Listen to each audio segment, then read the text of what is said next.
what they purposely do when they don't realize they're doing it is leaving out verses that would disprove their definition of what a good God would do. They run from those verses and they hide from them. I've been watching videos of a Christian who's defending the Bible against an atheist.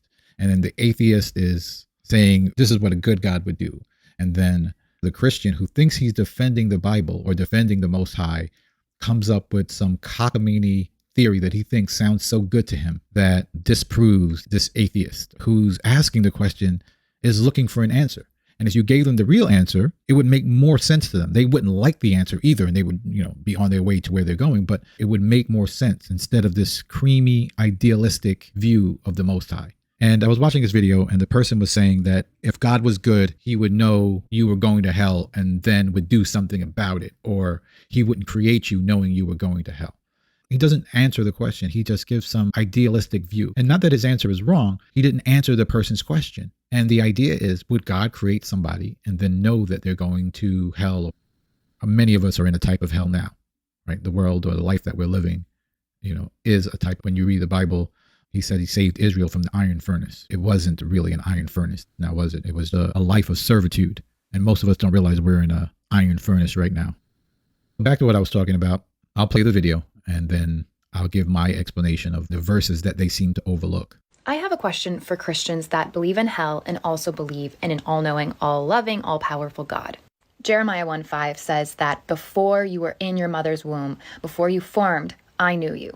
So before God forms this human in its mother's womb, does God know if that human is going to go to hell or going to go to heaven? If God doesn't know, then God is not all-knowing. And if that God does know and chooses to create that human anyways, he is intentionally creating humans that will suffer for all of eternity. And that individual does not actually have free will because that God knew ahead of time when he was creating them that they would end up going to hell. You cannot have an all-knowing, all-powerful, all-loving God and hell. This video lays out a challenge for Christians who believe in both hell and an all-knowing, all-loving, and all-powerful God. All right, so that's the challenge. Let's pull out the red pen and give our response. At the heart of this challenge is a fundamental error in thinking. More specifically, this challenge has a mistaken understanding of how God's foreknowledge actually works. It assumes God's foreknowledge somehow causes my actions, and if it causes my actions, then I'm not free. Just because God knew what you were going to do before you did it doesn't mean you didn't have a choice in the matter. You choose your actions, and when you choose to commit moral crimes, you deserve the consequences for those actions. That's what hell is all about. A just judge punishes people for their moral crimes. Ironically, this video attempts to show an incompatibility between hell and an all-knowing and all-good God. The question is, would God create somebody that he knew would be going to hell? I know we all have free will and we're going to do what we want to do. And then Most High has to punish that person according to his rules, right? That is absolutely correct. Let's read a scripture. Let's get more insight to what the Most High is like and his character. Romans chapter 9, verse 17. For the scripture saith unto Pharaoh, even for this same purpose have I raised thee up, that I might show my power in thee, and that my name may be declared throughout all the earth. Therefore he have mercy on whom he will have mercy, and whom he will he hardeneth. This is Paul writing to the Israelites in Romans, and he's quoting a scripture from the Old Testament. So if you go back to Exodus, you will see that the Most High said that he raised Pharaoh up. How did he raise Pharaoh up? The Pharaoh that eventually took over for the Pharaoh that was under Joseph. Before the Israelites went into servitude, they had moved into Egypt because of the famine under Joseph. Then a new Pharaoh became leader who didn't know anything about Joseph nor cared. And he put the Israelites to servitude. How did he get rich? He got rich because they were collecting money during the famine. And this was all designed from the Most High. He wanted to raise Pharaoh up. He wanted Egypt to be a power. And why did he want Egypt to be a power? He says it in verse 17. I raised you up so that my name might be declared through all the earth. Because once he destroyed Egypt, every place the Israelites went, everybody was afraid of them because they knew the Most High was with them and they had heard what he had done in Egypt. So the Most High raised this particular man up so he could destroy him. Verse 19, thou wilt say unto me, why does he find fault? For who has resisted his will? But nay, O man, who art thou that repliest against Elohim?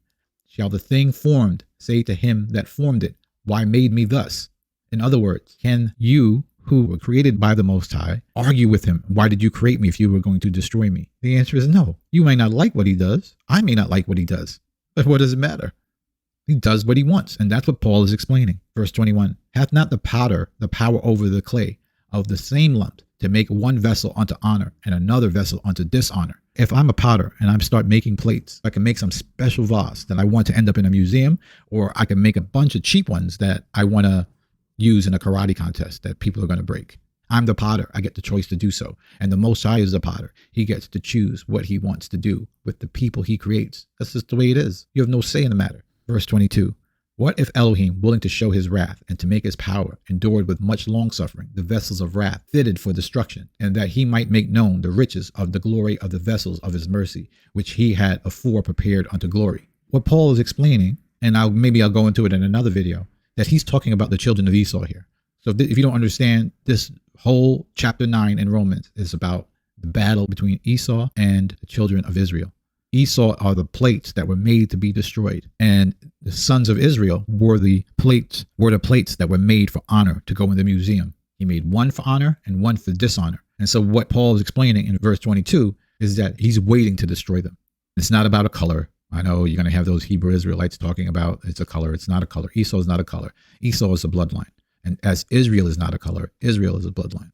And so that the Most High plans to raise Israel up, and he plans to destroy the children of Esau.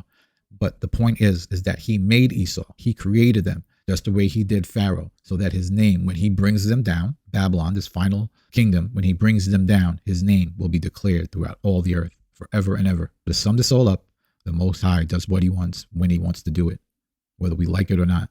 His way is not our way, and we just have to do what we can do to the best of our ability, obey his commandments, survive this evil world, so that maybe he will have mercy on us. That's it for today. Thank you for watching, and I will see you in the next video.